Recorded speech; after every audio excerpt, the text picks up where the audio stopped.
షాద్‌నగర్‌లో ఒక వ్యక్తి చికెన్ తింటూ ఆ ముక్కని గొంతులో ఇరుక్కుపోవడంతో ప్రాణాలు కోల్పోవడం జరిగింది. అనంతపురంలో గూడా ఒక చిన్నారి నిమ్మకాయ నోట్లో పెట్టుకొని గొంతులో స్ట్రక్ అవ్వడం వల్ల ఆ అమ్మాయి గూడా చనిపోవడం జరిగింది. ఈ 2 ఇన్సిడెంట్ గూడా జరిగాయి. దీనికి సంబంధించి డాక్టర్ హరికిషన్ గారున్నారు, పల్మనాలజిస్ట్. అతన్ని అడిగి ఒకసారి ఎలాంటి జాగ్రత్తలు తీసుకోవాలి, ఇలాంటి ఘటనలు జరిగినప్పుడు వైద్యులను వెంటనే ఎలా స్పందించాలి అనేది గూడా వారి మాటల్లో తెలుసుకుందాం. సార్ చెప్పండి. అసలు ఇలాంటి ఘటనలు జరిగినప్పుడు ఎట్లాంటి జాగ్రత్తలు తీసుకోవాలి? అసలు ఎందుకు జరుగుతుంది సార్ అది? నమస్తే అండి. నా పేరు డాక్టర్ హరికిషన్ గోనుగుంట్ల. నేను యశోద హాస్పిటల్ సికింద్రాబాద్లో చీఫ్ ఇంటర్వెన్షన్ పల్మనాలజిస్ట్‌గా వర్క్ చేస్తున్నాను. సో, దీన్ని జనరల్‌గా ఏంటి అంటే దీన్ని ఫారెన్ బాడీ యాస్పిరేషన్ అంటాం మెడికల్ లాంగ్వేజ్‌లో. ఫారెన్ బాడీ అంటే ఏదైనా వస్తువు మనకి బాడీలోకి ప్రవేశించినప్పుడు. ఇవి జనరల్‌గా organic foreign bodies and inorganic foreign bodies అని 2 రకాలుగా ఉంటాయి. ఆర్గానిక్ ఫారెన్ బాడీ అనేది ఏంటి అంటే ఏదైనా మనం తినగలిగిన వస్తువులు అంటే పీనట్స్ కానీ, శనగిత్తనాలు కానీ, లేకపోతే ఏదైనా తిండి పదార్థాలు కనుక ఊపిరితిత్తుల లోపలికి వెళ్తే దాన్ని మనం ఆర్గానిక్ ఫారెన్ బాడీ యాస్పిరేషన్ అంటాము. కొన్ని నాన్ ఆర్గానిక్ ఫారెన్ బాడీస్ అంటే ఏదైనా మెటల్ పిన్స్ కానీ ఇటువంటి వాటిని మనం నాన్ ఆర్గానిక్ ఫారెన్ బాడీస్ కింద చేస్తాం. జనరల్గా మన ఊపిరితిత్తులు ఎలా ఉంటాయంటే ఇవి మన ఊపిరితిత్తుల యొక్క బాడీ. సో దీనికి గాలి తీసుకునే గొట్టాలని మనం ట్రెకియోబ్రాంకియల్ ట్రీ అంటాం. అంటే ఆ ట్రెకియోబ్రాంకియల్ ట్రీలో మనం ఏదైనా తింటున్నప్పుడు కానీ ఏదైనా సడన్గా దగ్గినప్పుడు కానీ కొన్ని వస్తువులు తినేటప్పుడు ఏమవుతాయంటే అవి ఈ ట్రెకియోబ్రాంకియల్ ట్రీ లోపలికి వెళ్ళిపోయి లంగ్స్ని చోకింగ్కి గురి చేస్తాయి. అంటే మన గాలి తీసుకునే గొట్టం ఏదైతే ఉంటుందో దానికి అడ్డం పడి పేషెంట్స్కి సడన్గా ప్రాణం పోవటం కానీ గాలాడిపోవటం కానీ జరుగుతుంది. ఇది ఎక్కువగా 2 ఏజ్ గ్రూప్స్లో చూస్తామండి ఫారెన్ బాడీ యాస్పిరేషన్ అనేది. ఒకటి 0 నుంచి 5 ఇయర్స్ ఏజ్ గ్రూప్ పిల్లల్లో ఎక్కువగా ఆర్గానిక్ ఫారెన్ బాడీ యాస్పిరేషన్స్ అవుతూ ఉంటాయి. ఆర్గానిక్ ఫారెన్ బాడీస్ అంటే చిన్న పిల్లల యొక్క తల్లిదండ్రులు తెలియక వాళ్ళు ఎక్కువగా ఈ గింజలు తింటే లేకపోతే డ్రై ఫ్రూట్స్ తింటే బలం ఎక్కువ వస్తుందని చెప్పి వాళ్ళకి ఇవి ఇవ్వటం జరుగుతుంది. అవి వాళ్ళు తినే క్రమంలో సరిగా వాళ్ళు చేయలేక అవి ఎక్కువగా లంగ్స్లోకి వెళ్తాయి. ఫర్ ఎగ్జాంపుల్ ఈ యొక్క ఫారెన్ బాడీని మేము 1 ఇయర్ ఓల్డ్ పేషెంట్ నుంచి రిమూవ్ చేసాం. ఇదేంటంటే సీతాఫలం యొక్క గింజ. సో ఎక్కువగా మా హాస్పిటల్లో ఈ సీతాఫలం సీజన్ వచ్చినప్పుడు చిన్న చిన్న పిల్లలు 0 నుంచి 2 ఇయర్స్ లోపు పిల్లలకి సీతాఫలం సీడ్స్ పెడతారు పిల్లలు తల్లిదండ్రులు తెలియక. సో అవి గొంతు లోపలికి వెళ్ళి అడ్డం పడి వాళ్ళకి కొంతమంది చనిపోతారు కూడా పిల్లలు మీరు ఇందాక అన్నట్టుగా. సో అది చాలా ఇంపార్టెంట్ ఆస్పెక్ట్, ఎందుకంటే ఇది చిన్నపిల్లల యొక్క ఫీడింగ్ హ్యాబిట్స్ ఎలా ఉండాలి ఏంటని కూడా తెలుసుకోవాల్సి వస్తుంది. రెండోది ముఖ్యంగా చూసేది ఏంటి మనం ఫారెన్ బాడీ యాస్పిరేషన్ అంటే ముస్లిం యంగ్ ఉమెన్ 12 నుంచి 20 ఇయర్స్ ఓల్డ్ ముస్లిం పాపులేషన్లో ఎక్కువగా మేము చూస్తుంది హైదరాబాద్ పరిసర ప్రాంతాల్లో ఏంటి అంటే స్కార్ఫ్ పిన్ అంటాం. అంటే మనం హిజాబ్ ధరించేటప్పుడు ఎక్కువగా చిన్న చిన్న పిల్లలు ఏం చేస్తారంటే ఈ యొక్క స్కార్ఫ్ని ఈ పిన్ని ఇట్లా నోట్లో పెట్టుకొని వాళ్ళు పైన టై చేసుకుంటూ ఉంటారు. సో ఆ టై చేసుకునే క్రమంలో లాఫింగ్ చేయటం కానీ అంటే నవ్వటం కానీ వేరే ఏదైనా యాక్టివిటీ చేసినప్పుడు ఆ లంగ్స్లో ఉండే నెగిటివ్ ప్రెషర్ వల్ల ఏమవుతుందంటే ఈ పిన్స్ అనేవి సడన్గా లోపలికి వెళ్ళిపోతాయి. సో ఈ రకమైన ఫారెన్ బాడీస్ కూడా ఎక్కువగా చూస్తున్నాము హైదరాబాద్ పరిసర ప్రాంతాల్లో. మూడోది వచ్చేసి ఇందాక ఒక పేషెంట్ చనిపోయినట్టుగా మీరు అన్నారు, ఇటువంటి చిన్న చికెన్ బోన్స్. సో ఈ చికెన్ బోన్ యాస్పిరేషన్ అనేది ఎక్కువగా అబోవ్ 50 ఇయర్స్ ఏజ్ గ్రూప్లో చూస్తాము. అట్లనే డ్రింకర్స్, ఆల్కహాలిక్. సో వాళ్ళు ఏంటంటే ఏదైనా తిన్న తర్వాత పెద్ద బోన్ మింగేయటం కానీ అది జరుగుతుంది. దాన్ని కూడా మనం బ్రాంకోస్కోపీ టెక్నిక్స్ ద్వారా రిమూవ్ చేస్తాం. అంటే సార్ ఇప్పుడు చికెన్ మామూలు పెద్దవాళ్ళు తింటున్నారు. అది గొంతులో ఎందుకు ఇరుక్కుపోతుంది? అసలు వాళ్ళకి తెలుసు కదా! నమిలి తింటుంటారు. అట్లాంటి తరుణంలో ప్రాణాలు కోల్పోయేంత ప్రమాదం ఎందుకు జరిగిందంటారు సార్? సో ఎందుకు జరుగుతుంది అంటే మన గాలి తీసుకునే గొట్టాలు ఏవైతే ఉన్నాయో అవి మ్యాక్సిమం డయామీటర్ వచ్చేసి 2 సెంటీమీటర్సే ఉంటుందండి.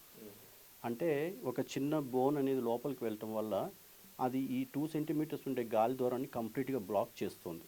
సో కొన్నిసార్లు ఏమవుతుందంటే పేషెంట్స్ చోకింగ్ అంటాం దీన్ని. అంటే గాలి వెళ్ళకపోతే ఏమవుతుందంటే మరణిస్తారు పేషెంట్స్. ఎక్కువ ఎందుకు జరుగుతుంది ఇట్లా అడల్ట్ పాపులేషన్లో అంటే ఒక ఏజ్ కొంచెం అడ్వాన్స్డ్ ఏజ్ వచ్చిన తర్వాత వాళ్ళకి రిఫ్లెక్సెస్ అనేవి తగ్గిపోతాయి. అంటే సరిగా మింగే కెపాసిటీని తగ్గిపోతుంది.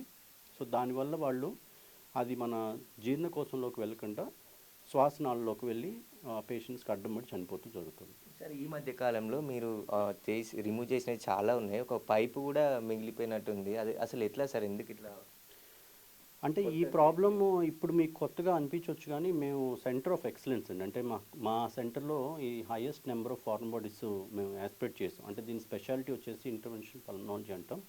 చిన్న గొట్టాల ద్వారా లోపలికి వెళ్ళి అసలు చాలామంది పేషెంట్స్కి మేము అంటే వాళ్ళు అంటే ఒకటి మెడికల్గా మనం చూసుకోవాల్సింది ఏంటంటే కొంతమంది పేషెంట్స్కి న్యూమోనియాతో బాధపడుతూ ఉంటారు. So chronic non resolving pneumonia అంటే మందులు వాడినా కానీ ఎక్స్రేలో ఎక్కడో చోట మచ్చలు ఉన్న పేషెంట్స్ చాలామంది ఉంటారు. సో వాళ్ళ ఎవాల్యుయేషన్లో కూడా ఏంటి అంటే ఈ ఫారెన్ బాడీ యాస్పిరేషన్ వల్ల న్యూమోనియా వస్తుంది. సో కొంతమంది పేషెంట్స్ ఎవరైతే పడుకునేటప్పుడు లవంగం పెట్టుకోవటం కాఫ్కి, కొంతమంది దగ్గు వస్తుందని చెప్పి పడుకునేటప్పుడు కరెక్ట్గా ఒకటి పెట్టుకుంటారు. అట్లానే ఈ ఒక్కపొడి గుంజలు నోట్లో పెట్టుకొని పడుకునే అలవాటు చాలామంది పేషెంట్స్కి ఉంటుంది. వీళ్ళందరికీ ఏదో ఒక స్టేజ్లో న్యూమోనియాతో వస్తారు. ఎక్స్రే తీస్తే ఎక్కడో చోట న్యూమోనియా ఉంటుంది, యాంటీబయాటిక్స్ వాడినా కానీ తగ్గట్లేదు. బట్ అప్పుడు మనం లోపల కెమెరా పెట్టి చూస్తే ఏమవుతుందంటే ఈ గొంతులో పెట్టుకున్నవన్నీ ఏంటంటే లోపలికి వెళ్ళిపోతాయి స్వరపెట్టికలోకి. So chronic aspirated foreign bodies అంటే ఎప్పుడో 2 years బ్యాక్ కూడా లంగ్స్లో వెళ్ళిపోయి సైజ్ తక్కువగా ఉండటం వల్ల అవి పేషెంట్స్కి చోకింగ్ కలగకుండా వాళ్ళకి దగ్గు, న్యూమోనియా ఇటువంటి సమస్యలతో కూడా వస్తారు పేషెంట్స్. ఒకవేళ చిన్నపిల్లలు కానీ పెద్దవాళ్ళు మింగిన వెంటనే ఆసుపత్రికి ఎంతసేపు లోపల రావాలి, లేదంటే వాళ్ళు వెంటనే తీసుకోవాల్సిన జాగ్రత్తలు ఏంటి సార్ అసలు? ఎక్కువగా పీడియాట్రిక్ పాపులేషన్ అంటే 0 to 5 years పాపులేషన్ ఏమవుతుందంటే చిల్డ్రన్స్ అంటే ఒక చిన్నపిల్ల వాళ్ళ బ్రదర్ కానీ ఎవరైనా ఉంటే వాళ్ళు వీళ్ళని ఫీడ్ చేస్తారు వాళ్ళు తినే వస్తువులతోటి. సో ఎక్కువగా హిస్టరీ అడిగినప్పుడు ఏమవుతుందంటే వాళ్ళకి తెలుస్తుంది, ఓకే నేను ఇది ఇచ్చేటప్పుడు కొంతమంది టాయ్స్ మింగేస్తారు చిన్న చిన్న పిల్లలు. So witnessed foreign bodies, unwitnessed foreign bodies అని 2 రకాలుగా ఉంటాయి. అంటే ఆ ఫారెన్ బాడీ వెళ్ళింది అని గమనించగలిగితే ఇమీడియట్గా హాస్పిటల్ తీసుకెళ్ళాలండి.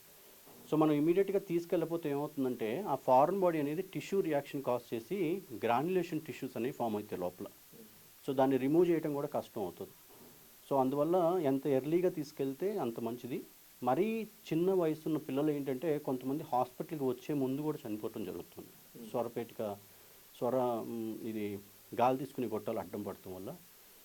సో టైమింగ్ అనేది డిపెండ్ అవుతుంది. చాలామంది పిల్లలు లేట్గా కూడా రావటం జరుగుతుంది. బట్ దాన్ని సరిగా గుర్తించి పేషెంట్కి ఫారెన్ బాడీ, ఎందుకంటే ఎక్స్రేలో ఆర్గానిక్ ఫారెన్ బాడీస్ అంటే తిండి పదార్థాలు ఏవైతే ఉన్నాయో, బోన్స్ కాదు, ఈ గింజలు ఇటువంటివి ఎక్స్రే తీస్తే కనపడవు. సో దాని ఇండైరెక్ట్ సైన్స్ ఉంటాయి కొన్ని ఎక్స్రేలో, హైపర్ ఇన్ఫ్లేషన్ అంటాం. సో ఆ సైన్స్ని బట్టి ఇది ఫారెన్ బాడీ యాస్పిరేషన్ కేస్ అని నిర్ధారించగలిగిన డాక్టర్స్ చూసి ఆ పేషెంట్స్ మన దగ్గరికి రిఫర్ చేయాలి. సో ఈ ప్రాసెస్లో ఏమవుతుందంటే చాలామంది ఎక్స్రేని చూసి నార్మల్ అని చెప్పి పంపించేస్తారు. బట్ ఆ దగ్గు ఎక్కువగా ఉండి తగ్గకపోవటం వల్ల 2 months తర్వాత లేకపోతే సమ్టైమ్స్ 1 year తర్వాత పిల్లలు వచ్చి మన దగ్గర బ్రాంకోస్కోపీ టెస్ట్ అనేది ఒకటి చేస్తాం. కెమెరా పెట్టి లంగ్స్ లోపల చూస్తాము. దాంట్లో మనకి ఈ ఫారెన్ బాడీ ఉందని తెలుస్తుంది. అయితే ఖచ్చితంగా పిల్లల తల్లిదండ్రులు ఏదైతే 0 to 5 years ఉండే పిల్లలకి చాలా ఆహారం ఇచ్చే పద్ధతిలో చాలా జాగ్రత్తగా ఉండాలి. లేదంటే గింజలు ఇలాంటి బోన్స్ ఉన్న పదార్థాలు ఇస్తే ఇలాంటి ప్రమాదాలు జరిగే ఉంటాయి. ఒకవేళ పిల్లలు మింగినట్టయితే వాటిని వెంటనే హాస్పిటల్కి తీసుకొచ్చినప్పుడు వారికి తగిన టెస్టులు చేసి వారిని కాపాడే అవకాశం ఉంటుందని చెప్పేసి కూడా వైద్యులు చెప్తున్నారు. ముఖ్యంగా చిన్నపిల్లల తల్లిదండ్రులు అర్థం చేసుకోవాల్సింది ఏంటి అంటే ఈ ఎటువంటి నట్స్ కానీ డ్రై ఫ్రూట్స్ కానీ ఇటువంటివి చిన్నపిల్లలకి ఫీడింగ్ చేయకూడదండి. ఇంట్లో కనుక 2-3 పిల్లలు ఉన్నట్టయితే ఎవరైనా అడల్ట్ కిడ్స్ అంటే పెద్ద వయసున్న వాళ్ళు ఈ చిన్న చిన్న పిల్లల్ని ముద్దులాడిస్తూ వాళ్ళకి ఇటువంటి నట్స్ ఫీడ్ చేయడం, వాళ్ళు తినే పదార్థాలు పెట్టడం, ఇవన్నీ చేస్తాం వల్లనే ఇటువంటి ఫారెన్ బాడీస్ ఎక్కువ మనం చూస్తూ ఉన్నాము. సీతాఫలం సీజన్లో కూడా చాలా జాగ్రత్తగా ఉండాలి. ఎందుకంటే ఎక్కువగా చూసే ఫారెన్ బాడీస్ ఆ సీజన్లో సీతాఫలం సీడ్స్. ఆ సీతాఫలం సీడ్ కూడా చాలా ఎక్కువ వెయిట్ ఉండటం వల్ల, సైజ్ ఎక్కువ ఉండటం వల్ల ఏమవుతుందంటే అది లోపలికి వెళ్ళి స్వెల్ అయిపోతుంది.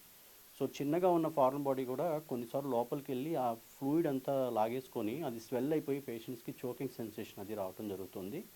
అట్లానే ఈ హిజాబ్ అండ్ స్కార్ఫ్ పిన్స్ పెట్టుకునే పిల్లలు కూడా ఎక్కువగా వాటిని నోట్లో పెట్టుకొని హిజాబ్ కట్టుకోవటం అనేది కూడా అవాయిడ్ చేస్తే మంచిదండి.